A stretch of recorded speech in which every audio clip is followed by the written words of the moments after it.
Hello everyone, this is Rahul understand UPSC के new YouTube channel पे जिसको एक्सक्लूसिवली करंट अफेयर्स के लिए बनाया गया है। उस पर आपका स्वागत है। 3 नवंबर है करंटली का जो एपिसोड है, उसमें 3 सेगमेंट्स होते हैं, आपको पता है। पहला जो है सबसे इम्पोर्टेंट है, इम्पोर्टेंट जो आर्टिकल्स आते हैं प्राइमरली हिंदू में, उसे मैं कवर करता हूँ। आज टोटल 9 to 8 आर्टिकल्स हैं।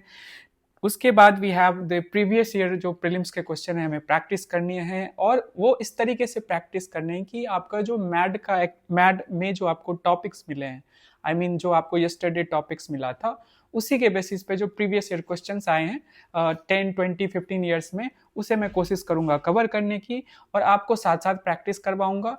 And then the third thing is the dimension factory. आपको पता है कि जहां हम टॉपर्स की कॉपी लेते हैं और उनकी कॉपी से पहले क्वेश्चन ब्रेनस्टॉर्म करते हैं, एंड देन हम देखते हैं कि उन्होंने इस क्वेश्चन को कैसे अप्रोच किया है। ठीक है, सबसे पहले डे 1 है, स्ट्रीक जो है आपको मेंटेन करना है। बिल्कुल ये स्ट्रीक टूटनी नहीं चाहिए, ये हर हाल में आपको करना है, एवरी सिंगल डे। और देखना बाय दिसंबर एंड तक मैं मतलब कितने आपको पीवाईक्यूज प्रैक्टिस करवा दूंगा, और आगे फर्दर भी करवाऊंगा, इसका कोई नहीं है, बट ये आपको डेफिनेटली करना है। सो आज का जो टॉपिक है, आपको पता है, हिस्टोरिकल जो बैकग्राउंड रही है हमारे कॉन्स्टिट्यूशन मेकिंग में, इंपॉर्टेंट फीचर्स, इनको हम कवर करेंगे। और मैंने ये हमारे डेडिकेटेड ग्रुप जो है 2026 में, उसमें ऑलरेडी बता चुका हूँ कि इन टॉपिक्स पे आज हम पीवाईक्यूज करने वाले हैं। रिमेंबर, ये टॉपिक्स आपके मैट एक्सक्यूट के कल के टॉपिक्स थे। ठीक है, उसको आपने रीड कर लिया, उनके टॉपिक्स को ब्लू बुक के थ्रू रीड कर लिया होगा। अब हम उस पर प्रीवियस ईयर क्वेश्चन प्रैक्टिस करेंगे। फाइन। अगर आप मैट एक्सक्यूट का पार्ट नहीं भी हो, तब भी आप बिल्कुल इसे प्रैक्टिस करो। ठीक है, सो लेट अस स्टार्ट। एक चीज मैं बताऊंगा कि इसमें 1900 एक्ट, 1919 एक्ट, जो गवर्नमेंट ऑफ इंडिया एक्ट है, 1935 एक्ट, इनसे मैंने क्वेश्चंस जो पूछे गए उसको इंक्लूड किया है। ऑल दो ये मॉडर्न हिस्ट्री में भी आता है, एक तरह से मतलब कि क्या कहो तो ये फिर से हम ऐसा सिचुएशन आएगा कि हम इसे फिर से रिपीट करेंगे। लेकिन अभी इन एक्ट्स का बहुत इंपॉर्टेंट रोल रहा है कि हमारा जो कॉन्स्टिट्यूशन फाइनली बन के आया था, तो इन एक्ट्स के प्रोविजंस से इंस्पिरेशन लेके उन्हें मतलब इंक्लूड किया गया था। ऑल दो बहुत सारी कंट्रीज के भी प्रोविजंस को प्रॉपरली डिस्कस करके हमारे नीड्स के अकॉर्डिंग इंक्लूड किया गया था हमारे कॉन्स्टिट्यूशन में, बट ये भी इक्वली इम्पॉर्टेंट है। That's why I have included these acts. और इस पे क्वेश्चन आएंगे तो आप मतलब कि आपने कल बिल्कुल पढ़ा ही होगा, तो करते हैं। पहला क्वेश्चन है, डिस्ट्रीब्यूशन ऑफ पावर्स जो सेंटर स्टेट के बीच में है, वो हमारे distribution of powers between the centre state based on scheme provided, किस इन 4 एक्ट्स में से किस में उसको इंक्लूड किया गया था, मतलब फोकस इन चारों एक्ट्स में से किस पे था। और मैं इस तरह से रीड करूंगा, मतलब इस तरह से समझाऊंगा कि कोई हिंदी मीडियम का भी बच्चा है ना, तो इसको इजीली ग्रैस्प कर पाए। ठीक है, थोड़ा आप अपने साइड से भी एफर्ट लगाना, बट ऐसा नहीं है कि जो मैं चीजें बोलूंगा आपको समझ ना आए। ठीक है, the distribution of powers between centre and states in the Indian constitution is based on, हमारे कॉन्स्टिट्यूशन में जो सेंटर ऑफ पावर, सेंटर और स्टेट्स के बीच में जो डिवीजन ऑफ पावर हुआ है, वो किस एक्ट से इंस्पायर्ड है। ठीक है, फर्स्ट क्वेश्चन। सेकेंड क्वेश्चन है, फेडरेशन जो established by the government of India 1935 act, तो उसमें जो रेसिडुअरी पावर्स थे वो किसको दिया गया था, किसके जिम्मे था। अभी आपको पता है पार्लियामेंट के पास होता है रेसिडुअरी पावर्स पे लॉ बनाने का। क्या होता है मतलब रेसिडुअरी पावर्स का, ऐसे मतलब एंट्रीज, ऐसे एलिमेंट्स जो कि 3 लिस्ट में नहीं है। 3 लिस्ट कौन कौन से हैं, union, state and concurrent. Parliament के पास पावर है लॉ बनाने का यूनियन लिस्ट पे, कॉन्करेंट लिस्ट पे, and also on state list sometimes. ठीक है, एंड आपको बताना है कौन सा आर्टिकल है जिसके बेसिस पे पार्लियामेंट के पास पावर है कि वो स्टेट लिस्ट पे भी लॉ बना सकता है। ठीक है, ये खूबसूरती है। अगर ऐसा क्वेश्चन यूपीएससी स्टेटमेंट में डाल दे तो आप अटक जाओगे, आप सोचोगे नहीं स्टेट लिस्ट पे तो सेंट्रल स्टेट लेजिस्लेचर लॉ बनाती है, तो फिर पार्लियामेंट वाले ऐसे होता है ना फंसाने के लिए ओनली, मतलब समझ रहे हो। तो आपको बताना है कौन सा वो आर्टिकल है जिसमें स्टेट लिस्ट पे भी पार्लियामेंट लॉ बना सकती है। तो इन तीनों मतलब की लिस्ट में अगर नहीं भी कोई एलिमेंट नहीं है, तो उसको उस पर अगर पार्लियामेंट को लॉ बनाना हो, सॉरी अगर उस पर लॉ बनाना है उस कंट्री में, तो इंडिया में वो पार्लियामेंट के पास पावर दी गई है, उसी को रेसिडुअरी पावर्स कहते हैं। और ये 1935 एक्ट में भी था, जब हमारी कंट्री इंडिपेंडेंस नहीं मिला था, तो ये किसके पास गया था, कौन इस पे लॉ बना सकता था, ये आपको आउट ऑफ 4 चूज करना है। ठीक है। Then we have the third question, with reference to the government of India act 1935, आपको बताना है कि ऑल इंडिया फेडरेशन बनने वाला था, union of British Indian provinces and princely states को मिलाकर, सही है गलत है आपको बताना है। Second is defence and foreign affairs किसके पास था, मतलब कि फेडरल लेजिस्लेचर के पास था, मतलब कि आज का जो पार्लियामेंट है उसके पास था ये पावर, आपको बताना है। स्टेटमेंट सही है गलत है, ये प्योर नॉलेज का है, बट मतलब कि उम्मीद करता हूं आप इसको सॉल्व कर लोगे, हम डिस्कस करेंगे। फिर उसके बाद 1919 एक्ट है, पता है, उसके अंदर आपको पता है कि प्रोविंशियल गवर्नमेंट जो है उसको पावर दी गई थी 2 लिस्ट पे लॉ बनाने का, एक तो रिजर्व है। अब समझो रिजर्व लिस्ट वो होगा जिसको ब्रिटिश अपने पास रखेंगे, जो इंपॉर्टेंट एंट्रीज होते हैं, इंपॉर्टेंट जो एलिमेंट्स होते हैं, ठीक है, पुलिस, लैंड, सॉरी मैं इस पे बोलूंगा तो फिर तो बना ही दोगे। एंड रिमेंबर इस तरह से ऑप्शन सेट किए गए ना, एक गलत निकल गया ना, एक जिसको आप लिमिटेड नॉलेज भी है ना, तो एक आप अगर निकाल पा रहे हो रिजर्व लिस्ट का, तो जो रिजर्व लिस्ट में नहीं होगा अनइम्पॉर्टेंट, तो आप इजिली इसका आंसर कर सकते हो। ये one of the easiest question कह सकते हो, अगर आपके पास मतलब जो एवरेज एस्पिरेंट है जिसके पास थोड़ा बहुत नॉलेज था 1919 एक्ट का, वो इसको सॉल्व कर सकता है, ठीक है। Then we have Montagu Chelmsford reforms की बात की गई है, और इसमें कहा गया है कि करेक्ट खोजना है कि 1919 एक्ट का जो एक्ट था उसमें recommended granting voting rights to all women above the age of 21। मैं इस पे कोई कमेंट नहीं करूंगा, आपको पता आंसर करना है, ठीक है। मैड का एप्लीकेशन भी यहाँ पे लगेगा। And then the second statement is the government of India act 1935 gave women reserve seats in legislature. I don't know, you have to answer it, ठीक है। देन सिक्स्थ क्वेश्चन है, government of India act 1919 clearly defined किस लिए आया था 1919 act का, home rule जो movement हुआ था, Annie Besant, and then we have one of the greatest जो बोलते मास लीडर या पहला मास लीडर कह सकते हो, बाल गंगाधर तिलक। तो किस चीज आउट ऑफ फूड में से कौन सा होगा, आपको चूज करना है, बहुत इजी क्वेश्चन है, इजीली कर सकते हो अगर थोड़ा भी बेसिक नॉलेज है। देन वी हैव जो पार्लियामेंट्री डेमोक्रेसी हमने अडॉप्ट की है, जो ब्रिटिश मॉडल है, उससे कैसे अलग है ये बताना है। इस क्वेश्चन में 2 स्टेटमेंट दिया है, आपको बताना है कौन सा करेक्ट है हमारे मॉडल के बारे में, यहाँ पे कंपैरिजन है। तो as regards legislation the British parliament is supreme और सोवरेन। सुप्रीम सोवरेन का मतलब क्या हुआ कि वो सबसे ऊपर आता है British parliament, but in India the power of the parliament to legislate is limited, ठीक है। अब पहला स्टेटमेंट है, आपको तय करना है। And in India matters related to the constitutionality of the amendment of an act of the parliament are referred to the constitution bench by the supreme court. Okay, जो कोई एक्ट पास करती है parliament,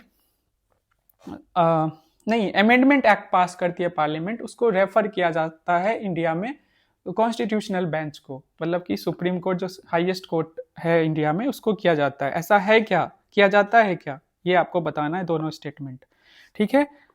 then we have the 8th question of the day. 7 question हो गया, 8, 9, 10। 8th question of the day है कि ऐसे जो ऑप्शन सेट होते हैं ना, जैसे यूपीएससी ने 1 पेयर 2 पेयर किया है, तो उससे थोड़ा डिफिकल्ट हो गया है बच्चों के लिए, बट उसने ऐसे क्वेश्चंस को भी इंक्लूड करना स्टार्ट कर दिया, ये जान बचाने वाला है। और 2023 अटेम्प्ट में सच कहूं तो मेरा ऐसे ही क्वेश्चंस ने जान बचाया था, ठीक है। तो ऑलमोस्ट 15-16 ऐसे क्वेश्चन थे जिसमें से 15-16 ऑलमोस्ट सारे सही हुए थे मेरे। ओके, सो लेट अस सी स्टेटमेंट 1। इसमें से एक गलत निकाल लिया ना, मैच ओवर यही है। तो constitution of India is celebrated on the 26 November every year to promote constitutional values among citizens. 26 November important date है, आपको बताना सही है गलत है।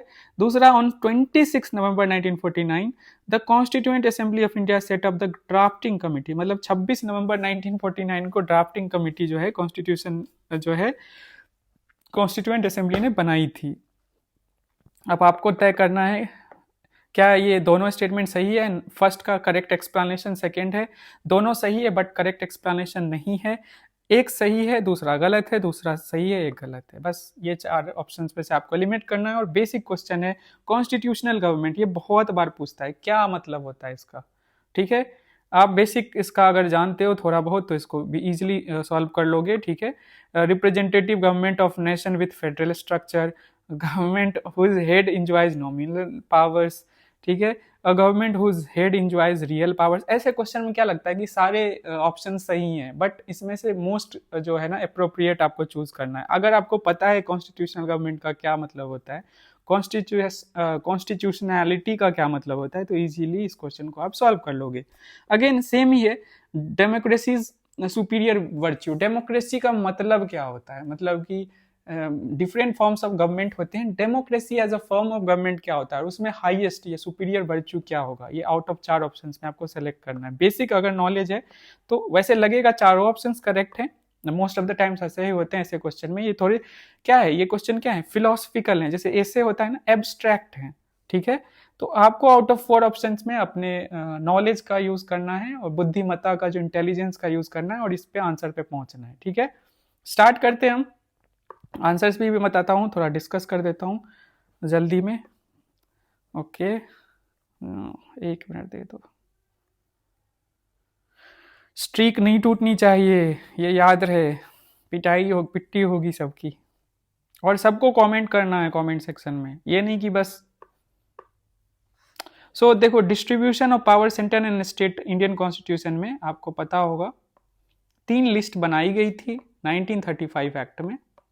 फेडरल लेजिस्लेचर के लिए, प्रोविंशियल लेजिस्लेचर के लिए, एंड कॉन्करेंट आपको पता है, जिस पे दोनों लॉ बना सकती है। और इसी से हमें आज के समय में इंस्पिरेशन मिला है। प्रोविंशियल के जगह स्टेट लिस्ट हो गई और फेडरल के जगह यूनियन लिस्ट हो गई, ठीक है। ओके, एंड रेसिड्यूरी पावर्स भी इन 3 लिस्ट में जो नहीं होगा वो रेसिड्यूरी पावर्स में चला जाएगा, और ये गवर्नर जनरल को दे दिया गया था, ठीक है, समझ आ गया। और फेडरल लिस्ट को भी 2 हिस्सों में बांटा गया था, एक रिजर्व होगा और एक ट्रांसफर्ड होगा, ठीक है। रिजर्व में इंपॉर्टेंट चीजें रखी जाएंगी और ट्रांसफर्ड क्या होगा, जो एवरेज चीजें हैं, मतलब कि अनइम्पॉर्टेंट चीजें हैं, वो पकड़ा दिया जाएगा इंडियंस को कि हाँ इस पे आप लेजिस्लेट करो, लॉज बनाओ। ओके, सो ये है, इससे बहुत सारे क्वेश्चन सॉल्व हो जाएंगे आपके। तो in the federation established by 1935 act, residuary powers हमने डिस्कस कर लिया कि 1935 में गवर्नर जनरल के पास दिया गया था, ठीक है। नेक्स्ट क्वेश्चन भी इसी से रिलेटेड है कि जो हाँ, तो फेडरेशन एक बनने वाली थी, सबसे पहला स्टेटमेंट यही होता है जब हम 1935 एक्ट पढ़ते हैं, yes it is true. Second statement is defence and foreign affairs. मैंने कहा ना, फेडरल लिस्ट को 2 हिस्सों में बांटा गया, एक तो होगा रिजर्व जो कि गवर्नर जनरल के पास जाएगा, और दूसरा ट्रांसफर्ड होगा जो कि फेडरल लेजिस्लेचर के पास आएगा। अब देखो, डिफेंस एंड फॉरेन अफेयर्स सबसे इंपॉर्टेंट में आएगा, तो ये फेडरल लेजिस्लेचर के पास तो नहीं जाएगा, ये कहाँ जाएगा, रिजर्व के पास। थोड़ा सोचना, अगर थोड़ा बेसिक नॉलेज है इसके बारे में तो इजीली सॉल्वेबल है, नहीं है ऐड कर लीजिए, ठीक है। PYQ क्यों है, नॉलेज ऐड भी, नॉलेज बेस में भी ऐड होता है, एडिशन होता है ना। बस ये तो नहीं है कि मैंने जो बुक पढ़ा उससे क्वेश्चन अगर सॉल्व नहीं कर पाया तो मैं दुखी हो जाता हूँ। अभी मैड एक्सक्यूट में जो बच्चे कल कुछ बच्चों ने टेस्ट दिया, उनके नंबर नहीं आ रहे थे, तो वो मुझे कमेंट सेक्शन में मुझे टेलीग्राम पे मैसेज करे थे, अरे कोई बात नहीं भाई, पहला टेस्ट है, इम्प्रूव करना है, पर्सनली नहीं लेना है। मैं तो यही कहूँगा कि ऑन एन एवरेज 50% आपको स्कोर करना होता है, 50% से भी नीचे गिर गया मतलब 45%, अगर नंबर नहीं आ रहे हैं इसके लिए दुखी क्यों होना है, काम करना है ना, यही तो है लाइफ। अब देखो जैसे वुमेन्स क्रिकेट टीम है, या किसी का भी एग्जाम्पल ले लो, मतलब ऐसे लोग जो बार बार हारते रहे हैं और उससे इंप्रूव करते गए, मतलब गलतियों को पकड़िए, सीखिए और आगे बढ़िए, ठीक है। उस पर भी डिस्कशन करेंगे आज का पहला आर्टिकल जो है वो वही है। Then we have in the Government of India Act 1919 the functions of provincial government। अब देखो 1919 एक्ट की बात की जा रही है, आपको पता है होम रूल मूवमेंट के बाद प्रोविंशियल गवर्नमेंट को स्पेशली मतलब कि थोड़ा बहुत बोलते हैं ना सेल्फ रूल का पावर हमें दिया गया था। तो प्रोविंशियल गवर्नमेंट को ना 2 लिस्ट पकड़ाए गए थे, एक रिजर्व, अगेन रिजर्व वो रहेगा जो कि British executive that is governor वगैरह के पास जाएगा, एंड ट्रांसफर्ड वो होगा जो अनइम्पॉर्टेंट होगा। अब देखो आउट ऑफ 4 में रिजर्व में कौन नहीं होगा, पुलिस इंपॉर्टेंट है, लैंड रेवेन्यू तो ब्रिटिश का मेन मकसद तो यही है, रेवेन्यू जनरेट मतलब अपने पास लेना और ले जाना। एडमिनिस्ट्रेशन ऑफ जस्टिस भी वो अपने पास ही रखेगा, क्या छोड़ देगा, लोकल सेल्फ गवर्नमेंट। तो 2 जिसमें नहीं है उसको हटा दीजिए, ये रहा। ये इसमें क्या होगा, फर्स्ट करेक्ट होगा। मैं आंसर तो इसमें 1935 एक्ट होगा। बच्चे बोलते कमेंट सेक्शन में भैया सर आपने नहीं बताया, अब तो बता दिया ना। आप मैच कर लेना और अपने स्कोर्स भी लिखना, ठीक है। डे 1 स्ट्रीक डे 1 ऐसे लिख सकते हो, डेफिनेटली लिखना streak day 1। The Montagu-Chelmsford Reforms of 1919 Act recommended granting all women voting rights to all women above the age। ऐसा कुछ नहीं था, लड़कियों को दिया गया था, विमेन को दिया गया था राइट्स, बट दो बेसिस पे, प्रॉपर्टी एंड एजुकेशन, ठीक है। ये तो वैसे भी आप एलिमिनेट कर लोगे। हाँ, ये था कि कुछ सीट्स रिजर्व की गई थी विमेन के लिए 1935 के एक्ट में, ये सही है, ठीक है। गवर्नमेंट ऑफ इंडिया एक्ट 1919 आपको पता है कि इसका क्या मेन पर्पस था, कि jurisdiction of central and provincial governments, ठीक है, उनको लिस्ट पकड़ाई गई उसके बेसिस पे, और डायरकी के बारे में आपको पता होगा, ठीक है। तो ये सारी चीज़ें हैं, तो ये सही होगा। बेसिक था ये बच्चों वाला। इसको अब देखते हैं कि वी अडॉप्टेड पार्लियामेंट्री डेमोक्रेसी, हमने अडॉप्ट किया, कैसे अलग है ब्रिटिश मॉडल से। तो as regards legislation the British parliament is supreme और सॉवरेन, हम कई बार इसको पढ़ चुके हैं। यस, ब्रिटिश पार्लियामेंट सॉवरेन है, ठीक है। एक तो उनका रिटन डॉक्यूमेंटेड कॉन्स्टिट्यूशन नहीं है, हमारा डॉक्यूमेंटेड है, एंड हमारा कॉन्स्टिट्यूशन सुप्रीम है, ठीक है। तो तीनों ऑर्गेन्स को ना इतने पावर्स दिए गए हैं, आई मीन स्ट्रिक्ट सेपरेशन तो हम नहीं फॉलो करते हैं, बट तीनों ऑर्गेन्स को इतने पावर दिए गए हैं कि एक दूसरे को वो रोक टोक सके, सेपरेशन ऑफ पावर। तो और सबसे सुप्रीम क्या है, कॉन्स्टिट्यूशन है। तो yes, first statement is correct. In India the power of the parliament to legislate is limited, मतलब है पावर, वो लेजिस्लेट कर सकती है फ्रीली, बट ऐसा नहीं है कि कोई भी आर्बिट्रेरी कुछ भी लॉ ले आए और उसको कोई रोक ना पाए। ब्रिटेन में क्या है, अब पार्लियामेंट की जो मर्जी होगी वैसा होगा, मतलब ऐसा तो नहीं करेंगे वो, बट ऑनेस्टली अगर देखो तो सॉवरेन है, उसको कोई रोक टोक नहीं है, कोई रोक नहीं सकता, ठीक है। Then we have in India matters related to the constitutionality of the amendment of an act of the parliament are referred to the constitution bench by the supreme court। हाँ, रेफर किया जाता है, बेसिक चीज है, most of the times ऐसा होता है, ठीक है। अब ये तो नहीं लिखा है कि हर बार रेफर किया जाता है, इस स्टेटमेंट में तो ये भी नहीं लिखा है, बोला है कि जनरली रेफर किया जाता है, तो मेरे हिसाब से दोनों स्टेटमेंट करेक्ट होंगे, ओके। अब यूपीएससी का आंसर क्या है आप लोग बताना। मैं अगर एग्जाम हॉल में होकर ये क्वेश्चन अटेम्प्ट करूंगा तो दोनों को करेक्ट मानूंगा, ठीक है। कोई होगा, अगर कोई आप में से है तो इसको रीचेक कीजिएगा आंसर क्या है ऑफिशियल आंसर की में। अब देखो कॉन्स्टिट्यूशन डे वाला है, ये बेसिक क्वेश्चन था। 26 नवंबर को हमने अडॉप्ट किया था, इनैक्ट किया था। प्रियम्बल अगर आप पढ़ोगे तो 26 नवंबर को, इसी दिन हम कॉन्स्टिट्यूशन डे मनाते हैं। अब बताओ ये सेकेंड स्टेटमेंट कि कॉन्स्टिट्यूशन हमने अडॉप्ट इनैक्ट कर लिया और उसके बाद ड्राफ्टिंग कमेटी बनेगी क्या, तो ये तो गलत है। तो first is correct and second is incorrect. Then we have constitutional government का सिंपल मतलब होता है लिमिटेड गवर्नमेंट। अब 4 ऑप्शन में से निकाल लो, ये मल्टीपल टाइम्स पूछा गया है। पार्लियामेंट्री डेमोक्रेसी का क्या मतलब होता है, कॉन्स्टिट्यूशनल गवर्नमेंट का क्या मतलब होता है, इस पर कई बार क्वेश्चन आया है। बस याद कर लो लिमिटेड गवर्नमेंट, मतलब कि गवर्नमेंट की जो पावर है ना उसको लिमिट कर दी गई कॉन्स्टिट्यूशन लिख कर। अब जैसे आप देखो ब्रिटिश पार्लियामेंट में लिमिटेड मतलब कॉन्स्टिट्यूशन नहीं लिखा हुआ है, रिटेन है, ठीक है, तो वो सॉवरेन हो जाता है पार्लियामेंट एक तरीके से, ठीक है। ऑल्दो वो ऐसा करेंगे नहीं, मैच्योर डेमोक्रेसी है और I think one of the oldest democracies है, मैग्ना कार्टा से हिस्टोरिकली देखो तो।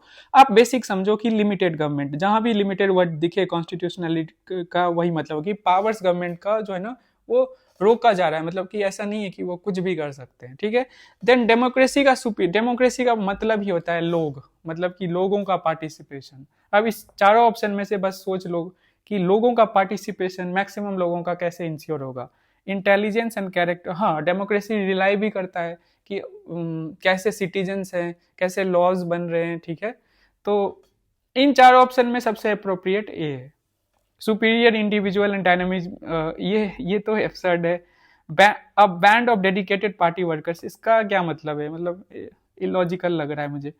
And the methods for strengthening executive का लीडरशिप, ये सुपीरियर होगा, ये तो उल्टा ही है, ठीक है। Most appropriate intelligence and character of ordinary man and women, ठीक है। तो बताओ 10 आउट ऑफ 10 में कितने आपके सही हुए हैं। चलते हैं हम आज के आर्टिकल्स पे। सबसे इंपॉर्टेंट, सबसे पहले मैंने इसको इसलिए इंक्लूड किया है कि आपको पता है कि इंपॉर्टेंट जो स्पोर्ट्स इवेंट्स होते हैं ना, not all the sports event but important sports events जो है ना प्रीलिम्स में क्वेश्चन आ रहे हैं, जैसे चेस ओलंपियाड। देन मुझे याद है 2021 में जो ओलंपिक्स हुआ था उससे क्वेश्चन आया था। Then ICC test championship cricket से रिलेटेड, तो इंडिया ने फर्स्ट टाइम मतलब विमेंस वर्ल्ड कप जीता है 50 ओवर का। तो ये बहुत हिस्टोरिक है, बहुत मायनों में हिस्टोरिक है, बट प्रीलिम्स पर्सपेक्टिव से पहले मैं बता रहा हूँ, ठीक है। तो कुछ ऐसे इवेंट्स जो बहुत इंपॉर्टेंट है उसको हम कवर करेंगे। तो कल हमारी टीम ने इवेंचुअली फर्स्ट टाइम जो ये 13th एडिशन था विमेंस वर्ल्ड कप का, एंड 4th इन इंडिया, ये 4th टाइम हम इसको होस्ट कर रहे थे, तो इसे जीता, ठीक है। साउथ अफ्रीका फाइनल में थी। क्या क्या चीजें लिखनी है ये मैं इंडिकेट कर रहा हूं। Women of the match in the final कौन बनी? Shafali Verma. And women of the tournament, ठीक है, दीप्ति शर्मा बनी। दोनों इंडियन है, आपको पता है, आपने अगर कल मैच देखा होगा। और एथिकल ऐसे के पर्सपेक्टिव से बहुत कुछ निकल सकता है। सारे इंडिविजुअल की अपनी खुद की एक स्टोरी है, लड़के मतलब कि झगड़ के निकल के ये यहाँ तक पहुंचे हैं, बहुत बड़ी बात है वर्ल्ड कप जीतना। एंड इतने सालों से वेट था उसको, इन लोगों ने पूरा किया। सो यही है, ये 4-5 चीज़ों पे इसको नोट कर लेना आप अपने नोट्स में, ठीक है। सेकेंड आर्टिकल है, कल इसरो ने लॉन्च किया GSAT-7R, India's heaviest communication satellite. इसकी बेसिक्स थोड़ी देखेंगे, दो चीज़ों पे फोकस करेंगे। एक तो सैटेलाइट, कौन सी सैटेलाइट है, उसका क्या फंक्शन होगा, कहाँ मतलब कि उसको रखा गया, ऑर्बिट कौन सा है। पता ही है कम्युनिकेशन सैटेलाइट जो है वो जियो स्टेशनरी ऑर्बिट में इवेंचुअली जाएगा, लेकिन यहाँ पे जियो जो है स्टेशनरी ट्रांसफर, जियो सिंक्रोनस ट्रांसफर ऑर्बिट भी एक होता है जो इंटरमीडिएट स्टेज है, उसके बारे में थोड़ा सा डिस्कस करेंगे। And then we have the last thing is ये जो रॉकेट है जिससे लॉन्च किया गया उसके बारे में भी थोड़ा देखेंगे। GSLV PSLV है, ठीक है, ये सारी चीजें। So let us start. तो इसरो सक्सेसफुली लॉन्च्ड GSAT। देखो इनसेट जो होता है वो कौन सा होता है? अर्थ ऑब्जर्वेशन सैटेलाइट होता है, ठीक है। GSAT क्या होता है? कम्युनिकेशन। ऐसे जब नाम रहेंगे तो ये बेसिक चीजें ध्यान देना। CMS-03 इसका नाम है, ठीक है। India's heaviest communication satellite. आज तक इंडिया ने जितनी भी सैटेलाइट्स खुद से भेजी है उसमें सबसे ज्यादा हैवीएस्ट है। और सतीश धवन स्पेस सेंटर श्रीहरिकोटा, बताना ये किस स्टेट में आएगा, ये आइलैंड है, किस स्टेट से रिलेटेड है, आपको ये कमेंट सेक्शन में बताना। आज का दूसरा क्वेश्चन है, एक तो मैंने स्टेट सब्जेक्ट वाला पूछा था जिसपे पार्लियामेंट लॉ बनाती है, ठीक है। The satellite is specifically design for India's navy. तो अब देखो इंडियन नेवी के लिए बनाया गया है, कम्युनिकेशन वो बेटर वे में कर पाए in specially in Indian ocean region, ठीक है। सो की पॉइंट्स ऑफ द मिशन क्या है? लॉन्च जो व्हीकल यूज किया गया है वो है LVM-3 लार्ज व्हीकल मार्क 3। इसको पहले GSLV, ये GSLV जो है लॉन्चर के तौर पे ही इसको पहले जाना जाता था। मार्क 3 के नाम पे आप लोगों ने पढ़ा भी होगा अगर पुराने आप एस्पिरेंट हैं। तो इसका नाम लॉन्च न्यू नेम LVM-3 रखा गया और इसका 5th मिशन है, इसीलिए M5 नाम है। और इसको बाहुबली भी कहा जाता है, ठीक है। हैवीएस्ट, ये भी मतलब जो हैवीएस्ट सैटेलाइट को लॉन्च करने में इसको यूज किया गया है। And ISRO's most powerful operational rocket, ठीक है। ऑर्बिट क्या करेगा? अब हम कलेक्टिवली इन दोनों को देख रहे हैं, पूरे मिशन को देख रहे हैं कि सक्सेसफुली इंसर्टेड इनटू जियो सिंक्रोनस ट्रांसफर ऑर्बिट। GTO क्या होता है कि पहले आपने लॉन्च किया, जब हेवी होती है मिशन, थोड़ा मतलब कि कॉम्प्लेक्स होता है, तो क्या करते हैं इसको जियो सिंक्रोनस ऑर्बिट में लॉन्च करते हैं। ये इंटरमीडिएट स्टेज होता है, जैसे इलेप्टिकल। एंड देन इवेंचुअली वो जियो जो स्टेशनरी ऑर्बिट होता है, कितने डिस्टेंस पे 36 जो है 1000 जो किलोमीटर अर्थ सरफेस से, वहां ये मूव करेगी। कम्युनिकेशन सैटेलाइट तो वहीं जाती है, फाइन। तो इंटरमीडिएट स्टेज जो है ना उसको बोलते हैं GTO। एक दिन इससे मतलब 3-4 दिन पहले भी मैंने इसे डिस्कस किया था, हाँ। और इंडियन जीनियस डिजाइन किया गया है, fully design and developed in India. ये खासियत है मेक इन इंडिया एस्पेक्ट से, देख सकते हैं। बाद में इसरो जो है ना और भी कंट्रीज को हेल्प कर सकता है, ठीक है। हर तरीके से हम इसको देख सकते हैं ना, मल्टी डायमेंशनल वे में, कि इकोनॉमिक्स, ठीक है, बेटर इंटरनेशनल रिलेशन हो पाए, तो इसके लिए हम कैपेबल हो गए हैं। पे लोड कैपेबिलिटी क्या है? इक्विप्ड विथ मल्टी बैंड जो ponders supporting voice data video links for secure high speed communication. ठीक है, कवरेज क्या होगा? Provide seamless connectivity between India's navy ships, submarines, aircraft, maritime operation centres across the Indian ocean region. ठीक है, आप देख रहे हो ना कवरेज, आप देख रहे हो ना पे लोड कैपेबिलिटी में वॉइस डेटा वीडियो लिंक्स जो है सिक्योर रहेंगी, हाई स्पीड कम्युनिकेशन हो पाए, एंड देन सबमरीन्स सब इंक्लूडेड होगा, मतलब कि कम्युनिकेशन करने में इंडियन ओशन रीजन में। स्ट्रैटेजिक रोल क्या है? इनहेंस इंडिया नेटवर्क सेंट्रिक जो वॉरफेयर है ना, स्पेस बेस्ड कम्युनिकेशन, ये हम थोड़ी बहुत डिपेंडेंट रहे हैं। ठीक है, तो इस चीज को भारत को मतलब कि आगे लाएगा। Resilience and maritime situational awareness के बारे में भी है। और सक्सेसर ये रहा है serves as upgraded replacement for earlier जो नेवल कम्युनिकेशन सैटेलाइट्स थी, रुकमनी GSAT-7 रुकमनी, ये भी तो GSAT-7 ही है, लेकिन 7R है। ठीक है, ये भी तो हो गया ना, 7R ही हो गया ना। ठीक है, एंड सिंबल ऑफ रिलायंस अगर देखो, मतलब कि self reliance highlights India's growing indigenous space capabilities and self reliance. मतलब ये तो आप मेंस पर्सपेक्टिव से देखो, सिंपल है। मिशन को देखिए, हैवीएस्ट कम्युनिकेशन सैटेलाइट लॉन्च किया गया है, इंडियन नेवी उसको कम्युनिकेशन के लिए इंडियन ओशन रीजन में यूज करेगी। जो रॉकेट का यूज किया गया है वो है GSLV Mark 3, या उसका करेंट नाम जो है वो क्या है, जो करेंट नाम है LVM-3, और उसका मिशन नंबर 5 है। इसको बाहुबली भी बोलते हैं। ठीक है, एंड इसका जो ये सक्सेसर है GSAT-7 रुकमनी का। ठीक है, अपग्रेडेड वर्जन है। और बेसिक चीजें तो हमने कवर कर ली। GTO में ये जाएंगी, यहाँ पे फंसाता नहीं UPSC स्टेटमेंट डाल के, तो यही है, पहले GTO and then geostationary जो ऑर्बिट है वहां पहुंचेगी। ठीक है, समझ गए? ये प्रीलिम्स के लिए इंपॉर्टेंट है, बहुत ही इंपॉर्टेंट है, बस इंपॉर्टेंट नहीं है, वेरी वेरी इंपॉर्टेंट। इस पे नोट्स आपके होने चाहिए। ठीक है, चलते हैं। जो third article of the day है वो है तालिबान को लेकर एक सुंदर सा एडिटोरियल आया है, स्टैनली जॉनी ने इसे लिखा है। ठीक है, इंडिया अफगानिस्तान रिलेशन में हमें कॉशियस रहना है, खास करके इंडिया अफगानिस्तान में जब से तालिबान रेजिम जो है ना फिर से वापस आई है, तो हमारा क्या पर्सपेक्टिव होना चाहिए। एक बहुत सुंदर आर्टिकल लिखा है, हम देखते हैं।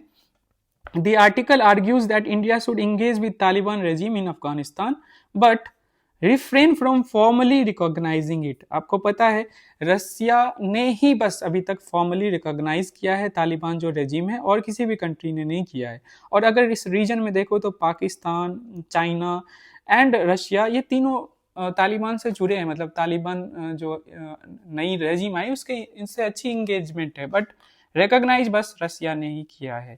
और पाकिस्तान के साथ तो अभी रिसेंटली जो है रिश्ते खराब हुए हैं। देखते हैं आगे, हम डिस्कस करेंगे। The Talibans return has reshaped regional politics, particularly deepening rifts between Pakistan and Afghanistan. ठीक है, as both accuse each other of cross border terrorism को लेकर एक दूसरे पे आरोप लगाते हैं। ठीक है, इंडियाज 3 ऑब्जेक्टिव्स। अब इंडिया के लिए अभी जो अफगानिस्तान के साथ, आपको पता है अफगानिस्तान के जो फॉरेन मिनिस्टर हैं इंडिया विजिट पे आए थे कुछ दिनों के लिए, बहुत न्यूज में रहे थे। तो इंगेजमेंट हमने एक तरह से तालिबान रेजिम के साथ स्टार्ट कर दिया है। उसमें जो 3 इंपॉर्टेंट ऑब्जेक्टिव्स है वो इन्होंने आइडेंटिफाई किया है। ये सारे पॉइंट्स मेंस में जाएंगे, लिख लेना इसे। पहला है protect it's investment in Afghanistan and preserve the goodwill earn during the previous government. मतलब 2000 से लेके 1 से लेकर 2019-20 तक रख लो, तो हमने 3 बिलियन के आसपास अफगानिस्तान में इन्वेस्ट किया, तो उसका प्रोटेक्शन रहे, जो गुडविल हमारा बना था। सेकेंड वन इज तालिबान के सॉइल को ना, अफगानिस्तान के सॉइल को ना इंडियन अगेंस्ट जो एंटी इंडिया टेररिस्ट ग्रुप्स है ना उनको ना यूज कर पाए। अफगानिस्तान सॉइल को यूज करके इंडिया के अगेंस्ट जो मतलब टेररिस्ट बॉडीज हैं वो इस तरह से अफगानिस्तान जो नई रेजिम है वो इस तरह से अलाउ नहीं करे। ठीक है, third thing is Taliban does not become the instrument of Pakistan military establishment. ध्यान रहे, ये भी 3 चीजें हैं, देख लो। फर्स्ट जो इन्वेस्टमेंट हमने गुडविल जो हमने अर्न किया है। Second is unlike 1990s new Delhi does not want मतलब 1990s में यूज़ किया जा रहा था। आपको पता है तालिबान रेजिम एक बार पहले भी आ चुकी है 1995 के अराउंड। तो सॉइल जो है ना, अफगानिस्तान सॉइल जो है उन्होंने यूज़ किया था। सॉइल मतलब कि उनकी ज़मीन को यूज़ की गई थी, वहाँ पे ट्रेनिंग कैंप्स वगैरह लगे थे, ठीक है, एंटी इंडिया जो मिलिटेंट्स थे। And third is it does not want the Taliban to become an external arm of Pakistan establishment. जो पाकिस्तान की डीप स्टेट है, रावलपिंडी से जो कहा जाता है ना मिलिट्री जो है पाकिस्तान की, वही रूल करती है, तो वो इसको यूज ना कर ले। ये तीन इंटरेस्ट हैं इंडिया अपना देख रहा है अफगानिस्तान के रिलेशनशिप में। इसी को देखते हुए to meet these aims new Delhi has adopted a policy of conditional and gradual engagement. ठीक है, सुंदर सा कीवर्ड है। Including reopening its embassy in Kabul and diplomatic talks with Taliban officials. ये आपको पता है न्यूज में था, ठीक है। रीजनल कंटेक्स्ट के हिसाब से देखो, मतलब कि किस लेवल पे हमें इंगेजमेंट करना चाहिए, तो पहले रीजनल कंटेक्स्ट देख लेते हैं और कंट्रीज कैसा मतलब रिलेशन है, कैसा वो किस तरह से इंगेज कर रहे हैं। तो Taliban appears more united than in 1990s while no major regional power wants to support anti Taliban resistance groups. ठीक है, अभी जो तालिबान है अगर कंपेयर किया जाए 1990s में जो आई थी उससे बहुत ज्यादा यूनाइटेड है, ठीक है। और बट जो मेजर रीजनल पावर्स है ना, कोई डायरेक्टली सपोर्ट नहीं करना चाहता है, wants to support anti Taliban resistance groups, ठीक है, जो अफगानिस्तान में है। Then we have China and Russia are engaging with the Taliban regime while Pakistan ties with Kabul have soured due to the border clashes।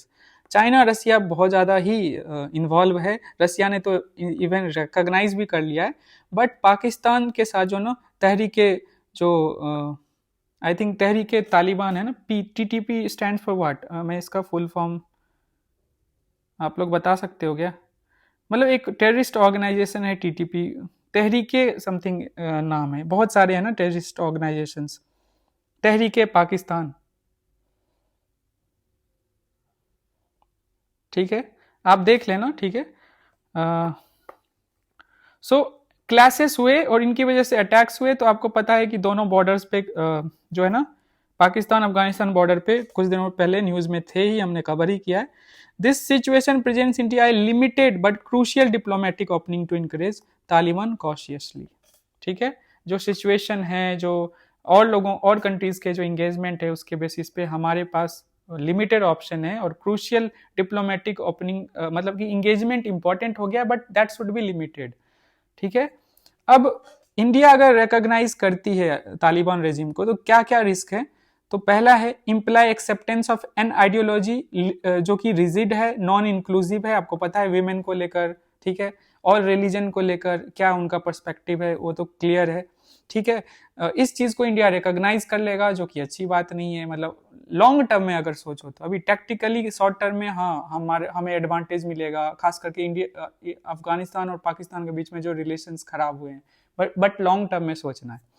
Create long term strategic dependence that undermines India's moral and democratic credibility. ठीक है, जो अफगानिस्तान है ना, देखो एक चीज है, तालिबान को हमारी जरूरत है।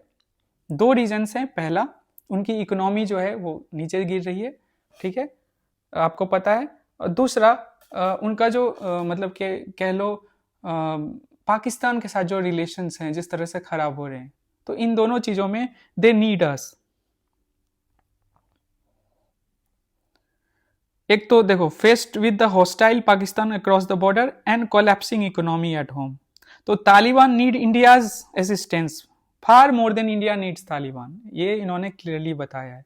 ठीक है, तो आपको इस तरह से dependence, long term strategic dependence Taliban जो कि अफगानिस्तान को मतलब कि अफगानिस्तान गवर्नमेंट अभी वही उन्हीं के हाथ में है, तो उनको ये स्ट्रैटेजिक डिपेंडेंस इंडिया के ऊपर बनवानी है। मतलब इंडिया को इस तरह से अप्रोच करना चाहिए। ठीक है, the Taliban social order suppresses women rights freedoms and its economy remains fragile, heavily reliant on humanitarian aid। इसके लिए हमारी जरूरत पड़ेगी। तो ये है सॉल्यूशन उन्होंने दिया, वे फॉरवर्ड, ये सबसे इंपॉर्टेंट मुझे लगा। और इसको 1 2 3 4 करके आप लिख सकते हो। ये आपके इंडिया अफगानिस्तान रिलेशन जो है ना, अगले मीन्स के लिए बहुत इंपॉर्टेंट है। India and it's neighbourhood GS2 में। So maintain measured engagement, humanitarian, economic and diplomatic without granting formal legitimacy. ठीक है, engagement रखो इन लेवल्स पे, बट फॉर्मल लेजिटिमेसी मतलब कि रिकॉग्निशन मत दो। दूसरा है use regional and multilateral channels to encourage moderation, मतलब कि अगर आपने रिकॉग्निशन दे दिया इजिली तो आप दोगे तो हो सकता है पाकिस्तान भी दे दे, चाइना भी दे दे, ठीक है, क्योंकि कोई पीछे नहीं रहना चाहेगा। तो अब अफगानिस्तान में जो तालिबान रूल करी उसको रिफॉर्म भी करना है ना हमें, तो उसका ऑप्शन नहीं बचेगा रिफॉर्म जिस तरह से वो रूल कर रहे हैं, ठीक है। तो ये भी आपको देखना पड़ेगा। तो रीजनल और मल्टीलैटरल चैनल्स का यूज करके आपको encourage moderation and ensure that Afghan soil is not use for terrorism, exploit the Taliban needs for economic assistance as leverage to protect Indian interest, basic चीजें हैं। And continue coordination with Iran, Russia and central Asian states to contain instability and promote regional balance, ठीक है।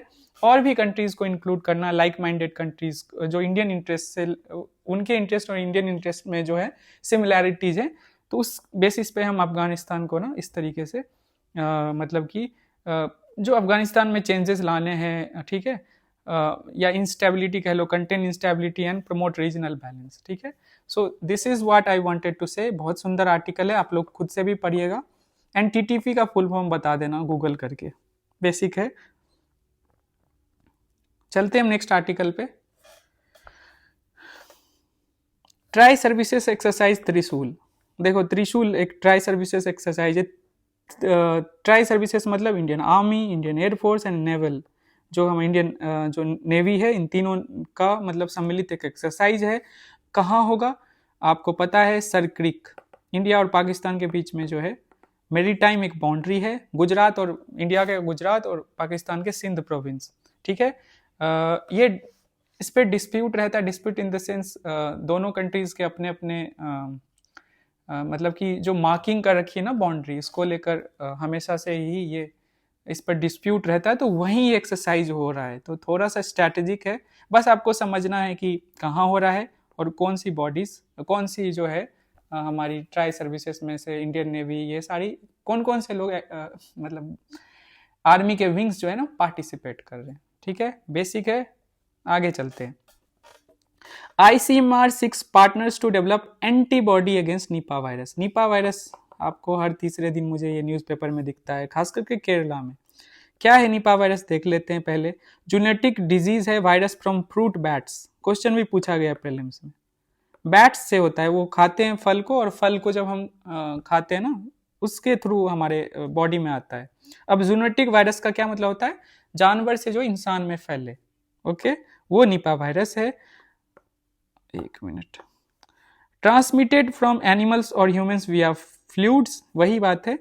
Detected in India since 2001, high fatality rate होता है, ये इसका सबसे खतरनाक रूप है। जिसको भी हुआ उसमें 40 to 75% लोगों की जान गई है। Causes fever, respiratory distress and encephalitis, poses major public health threat due to the lack of cure, और वैक्सीन नहीं है इसका। अब इसके सॉल्यूशन के लिए ना हमारी ICMR जो है ना एक सॉल्यूशन खोज रही है, और वो है मोनोक्लोनल एंटीबॉडीज। क्या होता है पहले बेसिक से समझाऊंगा। एंटीबॉडी क्या होता है, आपको पता है ना कि एक प्रोटीन है, ठीक है, जो कि हमारा जो इम्यून सिस्टम है उसको क्रिएट करता है, जनरेट करता है, सो दैट वो फॉरेन सब्सटेंस को जो है ना उसको न्यूट्रलाइज कर दे। एंटीबॉडी यही हुआ। मोनोक्लोनल अब लगा दो टर्म, इसका क्या मतलब होता है कि एक सोर्स से बन के आया है, मतलब एक सिंगल सेल के लीनिएज से। तो इसको ना लैब में मैन्युफैक्चर करते हैं। एंटीबॉडी हो गया जो हम नेचुरली हमारी बॉडी में बनती है, हमारी इम्यून सिस्टम बनाती है। मोनोक्लोनल एंटीबॉडी क्या है, सिंथेसाइज किया जाता है लैब में, और टारगेट किया जाता है एक स्पेसिफिक एंटीजन को। एंटीजन समझते हो ना, ठीक है, जिसकी वजह से हमारे बॉडी में मतलब कि प्रॉब्लम्स क्रिएट होते हैं। वायरस, बैक्टीरिया, इस तरीके से एंटीजन उनकी बॉडी में होती है, उसी से हमारे शरीर को हानि पहुंचता है, ठीक है, बेसिक है। एंटीबॉडी एंटीजन को मोनोक्लोनल एंटीबॉडीज क्या करेंगे, एक स्पेसिफिक एंटीजन को टारगेट करेंगे, ठीक है। तो निपा वायरस में मोनोक्लोनल एंटीबॉडीज की क्या अहमियत है, तो आपको पता है वैक्सीन है नहीं, तो only feasible treatment option as no licensed vaccine exist, ठीक है। क्या करता है मोनोक्लोनल एंटीबॉडीज? तो रिड्यूस करता है viral load, limit disease progression and prevent fatalities when given early. ठीक है, ये इसका रोल है। जब हो जाता है ना, आपको ये डिजीज हो जाती है ना, तब वायरल लोड को ये कम करता है, आपके बॉडी में इंजेक्ट करते हैं, ठीक है, लिमिट करते हैं डिजीज प्रोग्रेशन एंड प्रिवेंट करते हैं फैटेलिटीज। अब आईसीएमआर क्या है? हैज इनवाइटेड पार्टनर्स टू को डेवलप मोनोक्लोनल एंटीबॉडीज, इसी वजह से ये न्यूज में है। तो उसने इनवाइट किया पार्टनर्स को कि हम मिल के मोनोक्लोनल एंटीबॉडीज को डेवलप करें अगेंस्ट निपा वायरस। ठीक है, समझ गए? एंटीबॉडी समझ गए, आप समझ गए होंगे मोनोक्लोनल एंटीबॉडी क्या है, आप समझ गए होंगे निपा वायरस का हमने थोड़ा सा रिवीजन कर लिया। चलते हैं नेक्स्ट आर्टिकल पे। Experts join hands for Ramsar site tag for wetlands in Assam sanctuary. दो चीजों पे फोकस करेंगे इस आर्टिकल में। पहला protected areas, important protected area, दूसरा वेटलैंड्स। अब ये वेटलैंड्स इन प्रोटेक्टेड एरियाज में है। पहली बात, नॉर्थ ईस्ट में दो ही वेटलैंड्स हैं जिसको रामसार रिकॉग्निशन मिला है। पहला है असम में द्योपर बिल एंड दूसरा है मणिपुर का लोकटक।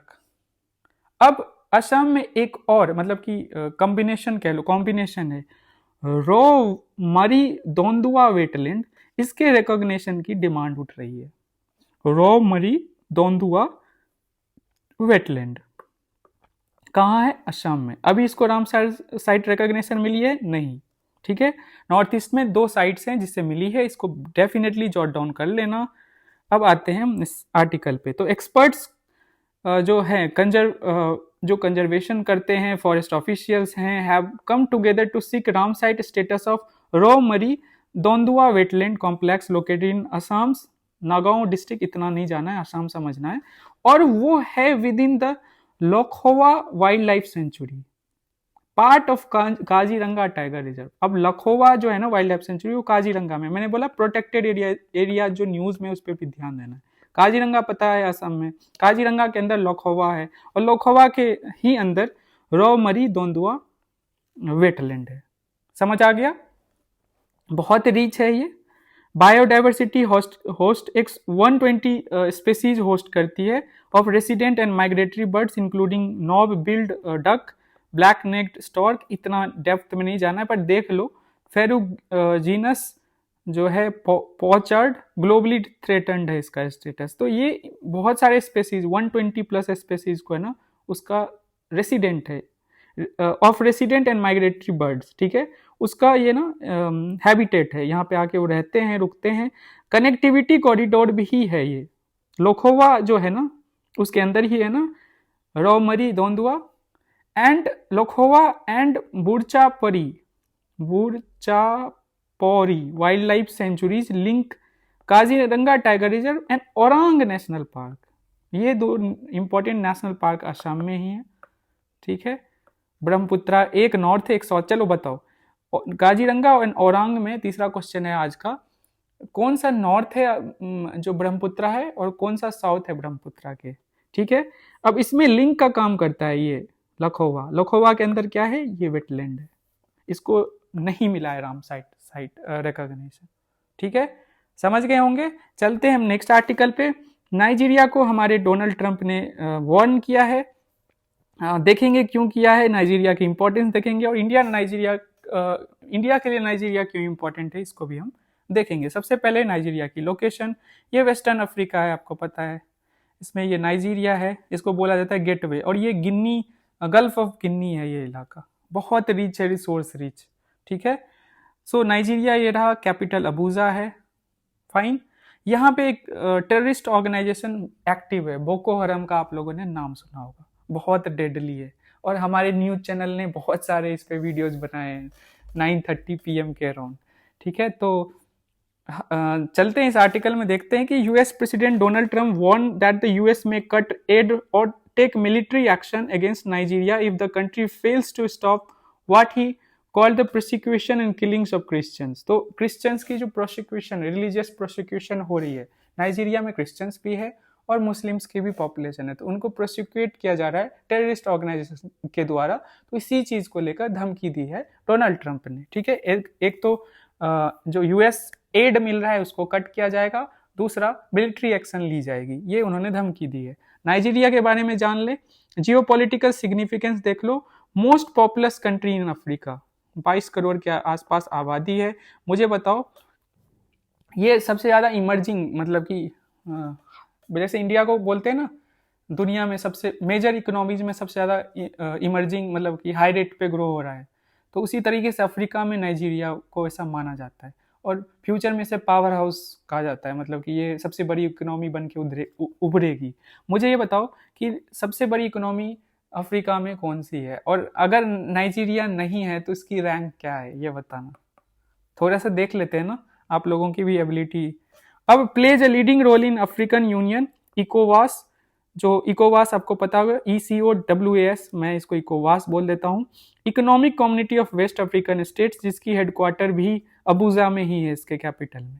ठीक है, तो एक एक इकोनॉमिक कह लो छोटा सा यूनियन है, इकोनॉमिक मतलब कि संगठन है, ऑर्गेनाइजेशन है, जिसमें नाइजीरिया भी है। ठीक है, तो कलेक्टिवली अपने इंटरेस्ट को रखते हैं दुनिया के जो अलग अलग रीजनल ब्लॉक्स होते हैं, कंट्रीज होते हैं। ठीक है ना, तो नाइजीरिया इंपॉर्टेंट रोल प्ले करता है। अब एनर्जी इंपॉर्टेंस से देखो तो ये ओपेक का भी मेंबर है, बहुत इंपॉर्टेंट है ये बात, अफ्रीकन कंट्री जो ओपेक का मेंबर है।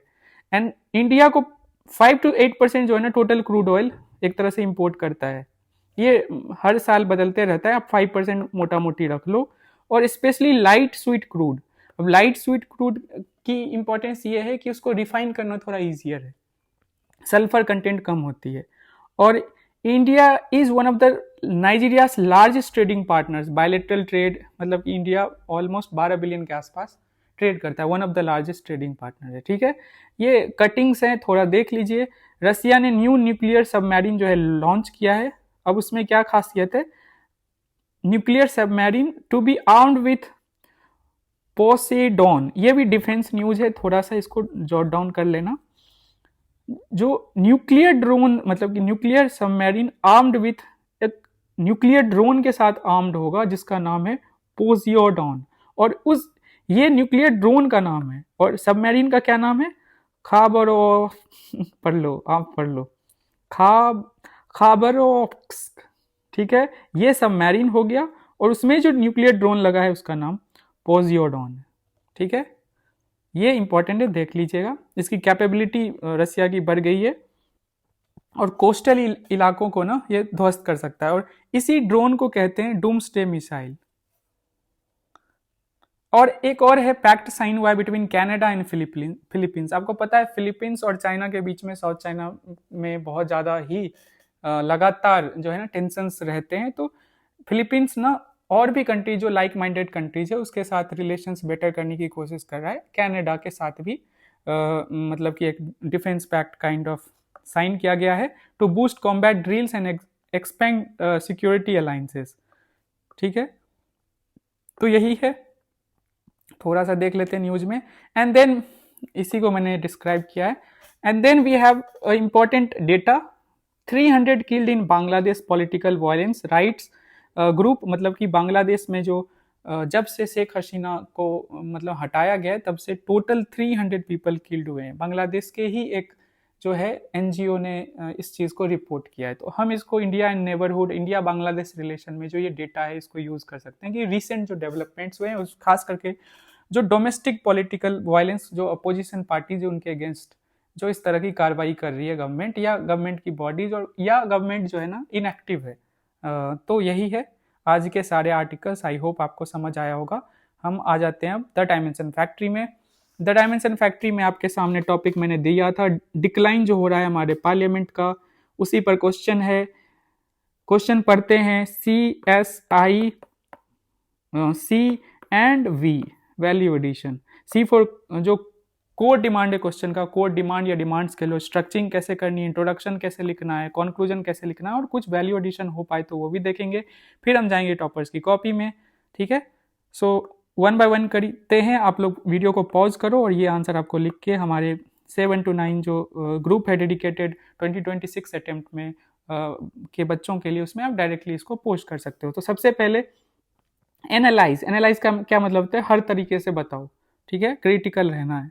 मतलब क्रिटिकल इन द सेंस कि क्रिटिकली एनालाइज तो नहीं लिखा गया, बट एनालाइज मतलब कि हर पर्सपेक्टिव से इस डायरेक्टिव का आपको मतलब यही होता है, बताना है, ठीक है। ऑलमोस्ट सिमिलर है बहुत सारे जो ऐसे डायरेक्टिव्स होते हैं मतलब usually. So analyze the reasons for the degeneration of parliamentary functioning in the recent times, also suggest measures। एक तो बताना है रीजन की क्यों डीजेनरेशन हुआ है। डीजेनरेशन का क्या मतलब होगा? डिक्लाइन हुआ है। मतलब तीन चार चीजें होती है, सोचिए एक बार। लॉस ऑफ प्रोडक्टिविटी, अकाउंटेबिलिटी नहीं है जो लेजिस्लेटिव मतलब कि लेजिस्लेचर में जो हमने रिप्रेजेंटेटिव्स भेजे हैं, गवर्नमेंट की भी अपोजिशन की भी। देन जो क्वालिटी ऑफ डिबेट है ना डिस्कशन में, जो डिक्लाइन आया है, यही डीजेनरेशन का मतलब होता है। इसको इस तरह से हम सोच सकते हैं। तो एक तो डीजेनरेशन के रीजंस, ठीक है, एंड सेकेंड थिंग को डिमांड में रीजंस, एंड इसका किस तरह से हमें सॉल्यूशन देना है। दो आपको कोड डिमांड है, 10 मार्कर क्वेश्चन है, आपको ये सॉल्व करना है, मतलब कि ये आपको शो करना है स्पेशली बॉडी में। ओके, तो स्ट्रक्चर कैसे, इंट्रोडक्शन, कंक्लूजन, एंड पता है दो हिस्सों में बांटना है, मेजर्स देना है एंड रीजंस देना है डीजनरेशन का। इंट्रोडक्शन में क्या कर सकते हैं हम, आ जाते हैं हम तीसरे एस्पेक्ट पे कि डेटा स्पेसिफिक, पीआरएस एडीआर का डेटा जो कि हम न्यूज़पेपर से ही उठाते हैं, तो उसके स्पेसिफिक कितने बिल्स पास हुए, कितना बिल्स जो पास हुए उसको लेकर एवरेज टाइम दिया गया डिस्कशन का ये, और कितने घंटे प्रोडक्टिविटी रही, कितने घंटे सीटिंग्स हुए, कितने डेज सीटिंग हुए, ऐसे हम डेटा से इसको इंट्रोड्यूस कर सकते हैं। ये सबसे सुंदर रहेगा, यहाँ डेटा का रोल इंपॉर्टेंट है, ठीक है।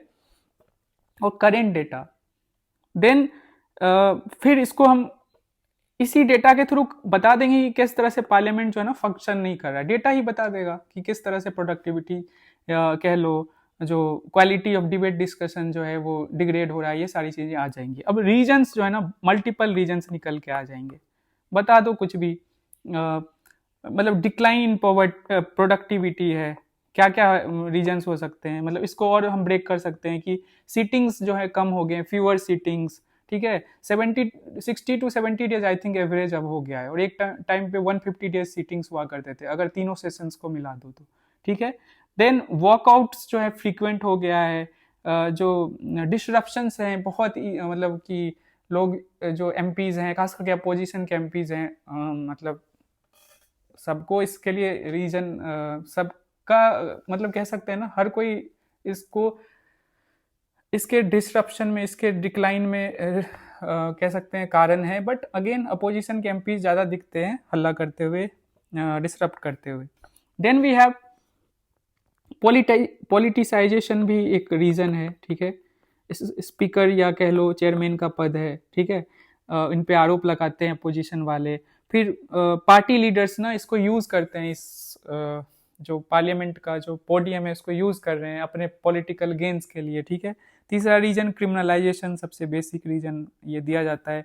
अगर डिबेट्स खराब हो रहे हैं, डिस्ट्रप्शंस हो रहे हैं, डिबेट्स की क्वालिटी गिर रही है, तो उसके लिए क्रिमिनलाइजेशन एक रीजन है। देन वी कैन शो कि जो कमिटीज़ हैं, स्टैंडिंग कमिटीज़ वगैरह, उनके रोल्स घट गए हैं, इसको भी हम शो कर सकते हैं, वन ऑफ द रीजन्स, ठीक है। तो वहाँ पे प्रॉपर डिस्कशन होके आते थे, यहाँ पे फिर डिस्कस हुआ करते थे, तो वो सब अब रहता नहीं है। ऑर्डिनेंस का रूट अपनाती है गवर्नमेंट, उसका जो है ना नंबर बढ़ गया है, वो भी आप शो कर सकते हैं। यहाँ इस क्वेश्चन में ना मेन जो वैल्यू एडिशन है वो है करेंट डेटा, जिससे आप पॉइंट सब्सटेंशिएट करोगे, ठीक है। और भी रीजन हैं आप दिखा सकते हो। फिर मेजर्स में क्या कर सकते हैं, कोड ऑफ कंडक्ट होना चाहिए एमपीज के लिए, इसको बनाने की ज़रूरत है। मिनिमम जो है ना घंटे जो है ना उसको फिक्स करनी चाहिए, या सीटिंग कितनी डेज हो गए इसको फिक्स करनी चाहिए। फिर जो बाय पार्टीशन कॉपरेशन है उसको प्रमोट करनी चाहिए। बेसिक चीज़ें, इन्हीं प्रॉब्लम्स को हम सॉल्व कर सकते हैं। कुछ यूनिक आपको दिखे, किसी ने रिकमेंड किया है, या किसी मतलब कि पार्लियामेंट्री जो इंटरनेशनल पार्लियामेंट्री जो मतलब कि बॉडीज़ हैं उनसे अगर आप कुछ सीख रहे हो, दूसरे कंट्रीज़ के बेस्ट प्रैक्टिसेस हैं, तो उसको हम इंडिया में इंक्लूड कर सकते हैं, ठीक है। फिर ऑर्डिनेंस के जो यूसेस हैं उसको कम करना चाहिए। कमिटीज़ के पास ज़्यादा बिल्स भेजनी चाहिए, स्टैंडिंग कमिटीज़ के पास। डिबेट्स को एनरिच करने के लिए क्या कर सकते हैं, नए एमपी जो आ रहे हैं उनको ट्रेन करने की ज़रूरत है, या जो ऑलरेडी एग्जिस्टिंग एमपी पहले से रह चुके हैं, या नए एमपीज़ को भी आप रिसर्च डेटा ना प्रोवाइड कराओ, उसके लिए भी व्यवस्था कर सकते हो, ठीक है। तो ये सारी चीज़ें हम कर सकते हैं, कॉन्क्लूड कर देंगे। बहुत इजी बेसिक क्वेश्चन है। यहाँ पे डेटा का रोल सबसे इंपॉर्टेंट होगा, उसी से आपका नंबर तय होगा, क्योंकि कोर डिमांड सिंपल है, सीधा है, पीवाईक्यू रिलेटेड है, तो हर एक के पास इतने पॉइंट्स होंगे, वही है डेटा का रोल। एंड कॉन्क्लूड ऐसे कर सकते हो, क्या कर सकते हो कि हमें डिसिप्लिन, डेलिब्रेटिव, अकाउंटेबल जो है ना पार्लियामेंट की ज़रूरत है। इंडिया जो है इसको फ्यूचर से किसी चीज़ से कनेक्ट कर दो, हमारे फ्यूचर गोल से 2047, ठीक है, विकसित भारत, उसके लिए हमें इसकी ज़रूरत है। डेवलप्ड नेशन, ये सारी चीज़ें इससे कनेक्ट करके आप इसको कंक्लूड कर सकते हो, ठीक है। आ जाते हैं हम टॉपर्स की कॉपी में, क्या उन्होंने लिखा है। तो ये सिंपल है, डेटा से start, PRS legislative survey, the number of bills pass by the 16th, ये इनकी कॉपी जो है ना 2014 टॉपर है ये, 15th रैंक आया था हमारे ही अंडरस्टैंड यूपीएससी से जुड़े हैं, मतलब अंतिम प्रोग्राम का पार्ट थे ये। So 16th Lok Sabha has come down to, ये डेटा इन्होंने डाला, आपको करेंट डेटा डालना है। एक तो सीटिंग्स हैं, नंबर ऑफ डेज ये जो बैठते हैं, और बिल्स पे इन्होंने फोकस किया है, ठीक है। रीजन्स फॉर डीजेनरेशन, सीधा पहला कोड डिमांड हिट किया, क्रिमिनलाइजेशन, ठीक है। एडीआर का अगेन डेटा लाया, frequent disruptions and walkouts, okay. Vidhi centre का जो है ना pointed 25% loss in time due to adjournment, ये देखो ये एक और डेटा लाया। थर्ड रीजन बताया, parliamentary tools like question hour, 0R, जिससे कि हम अकाउंटेबल की जब मैंने बात करी, अकाउंटेबिलिटी जो गवर्नमेंट की रहे, पार्लियामेंट ने प्रोवाइड कराया है ना, मतलब कि अपोजिशन पार्टीज के लिए, या इवन जो रूलिंग पार्टीज हैं उनके भी एमपीज अकाउंटेबल गवर्नमेंट मिनिस्टर्स को ठहरा सकते हैं। तो उसके लिए 0 आवर क्वेश्चन आवर का प्रॉपर यूज करना होता है, ठीक है। तो वो घट गई है। लार्ज स्केल डिफेक्शंस भी दिखता है, ठीक है, महाराष्ट्र में, कर्नाटका में, इस तरीके से।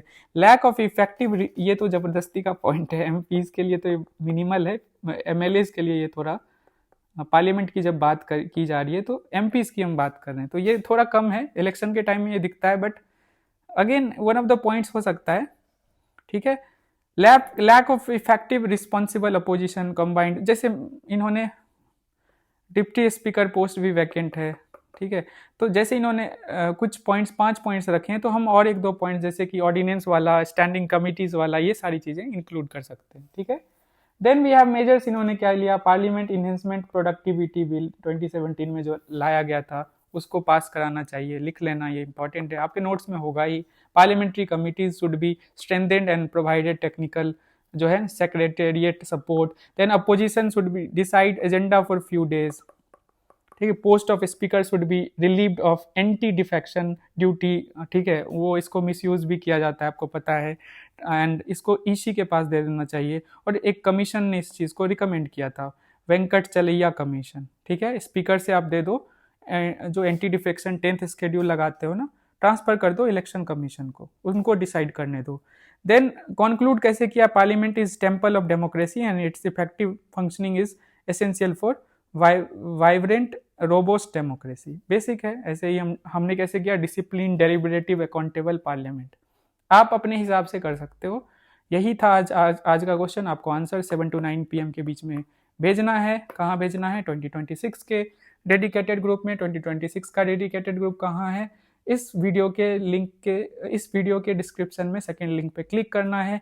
एक और चीज़ कहूँगा कि आप अगर इस वीडियो को देख रहे हो, आपको अच्छा लग रहा है, आप सीख रहे हो, आपके 26 अटेम्प्ट के लिए मैं आपको प्रिपेयर करा रहा हूँ, prelims, specifically prelims and then mains के लिए TDF और जो इंपॉर्टेंट आर्टिकल्स होते हैं वो, तो आप इस चैनल को सब्सक्राइब करो, लाइक करो, एंड इसको प्लीज़ प्लीज़ अगर आपको ये अच्छा कंटेंट लगता है तो इसको शेयर भी कीजिए अपने दोस्तों के साथ, ठीक है। Thank you so much for listening. मिलते हैं हम कल, इनफैक्ट कल, एंड हम फिर इस चर्चा को जारी रखेंगे।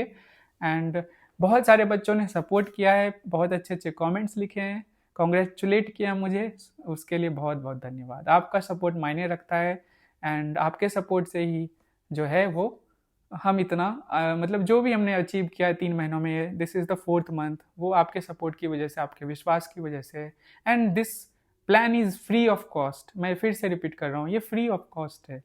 तो आप इसको ऐसे मत देखा करो, मतलब कि आपके मन में ऐसा अगर कुछ आ रहा है कि प्लान जो है फ्री ऑफ कॉस्ट नहीं है, मतलब इतना कुछ हम प्रोवाइड करा रहे हैं, अंडरस्टैंड यूपीएससी आपको प्रोवाइड करा रही है, तो इस चीज़ को समझिए, okay fine, thank you so much, आपका समय नहीं बर्बाद करना है, मिलते हैं हम कल, बाय, टेक केयर।